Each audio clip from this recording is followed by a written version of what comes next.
Bom dia, boa tarde, boa noite. Meu nome é Dafo Figueiredo e hoje eu vou te ensinar algumas coisas de R. Pessoal, hoje é um vídeo bem rápido também, que a gente vai aprender um pouco sobre outliers. Então a gente vai ter um vídeo completo sobre como detectar outlier, né, o efeito do outlier na distribuição, as definições conceituais, mas isso vai ter depois. Hoje eu quero te mostrar um script de R que a gente vai reproduzir, né, um gráfico de um artigo muito famoso sobre outlier. Esse artigo está aqui, o link, ó, ele é do Anscombe, Graphs in Statistical Analysis. Então, é um artigo bem curtinho, que o autor mostra como a presença de um outlier pode ser danosa para análise de dados. Então, aqui a gente vai precisar de 4 pacotes. Então, lembrando que no R, né, a gente sempre tem que instalar o pacote primeiro e depois carregar os pacotes. Eu já instalei, então eu vou pular essa parte e vou direto aqui para carregar. Então, o FBasics, o dataset, que é da onde a gente vai puxar a base original, o ggpub-r, que serve para organizar legendas, mas na frente vocês vão ver porque isso vai ser importante, e o ggplot, né, que vocês já conhecem, que é para fazer gráficos. Então, o primeiro passo, eu vou usar aqui essa função datasets e eu vou puxar, né, a base de dados Anscombe, que é o nome do autor. Bora dar uma olhada nela. Então, veja, ela tem 11 observações, 8 variáveis. Né, isso aqui é uma base de dados simulada, então não é dado real, foi dado que o autor criou para mostrar o exemplo. E aí o que ele mostra é o seguinte: essa base de dados ela permite que a gente faça 4 gráficos. Então, bora fazer o primeiro. Veja só, aqui eu tenho um objeto, que foi, né, a minha base de dados, o pipe do dplyr, que aí eu consigo, né, passar o comando. Né. No ggplot, estou falando que eu quero fazer um gráfico que no eixo x vai ser a variável x1, no eixo y vai ser a variável y1. O tipo de gráfico de ponto, então que a gente chama de gráfico de dispersão. Aqui, algumas funções, né, específicas de tamanho da bolinha, né, a transparência, né, da bolinha e a cor. Ele está colocando aqui, né, laranja escuro. O que mais que eu estou colocando? Estou tirando os elementos de fundo, então vai ficar um gráfico mais limpo. Estou adicionando uma linha, né, de regressão com um método linear, então eu vou ter uma linha reta no meu gráfico, também, né, com uma transparência definida.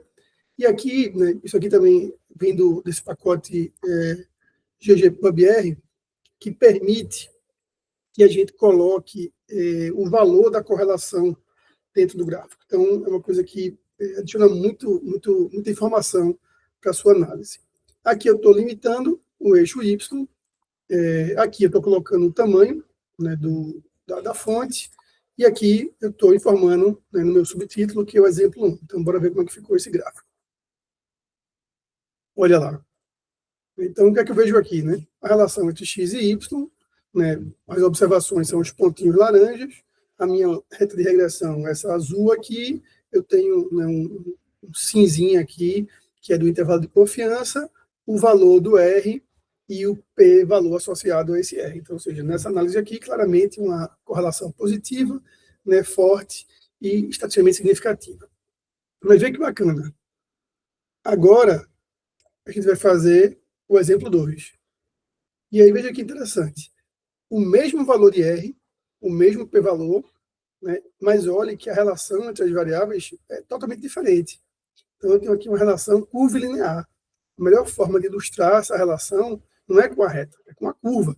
Né? Ela ia subindo, subindo, subindo, depois ela pegar um platô, depois ia começar a cair.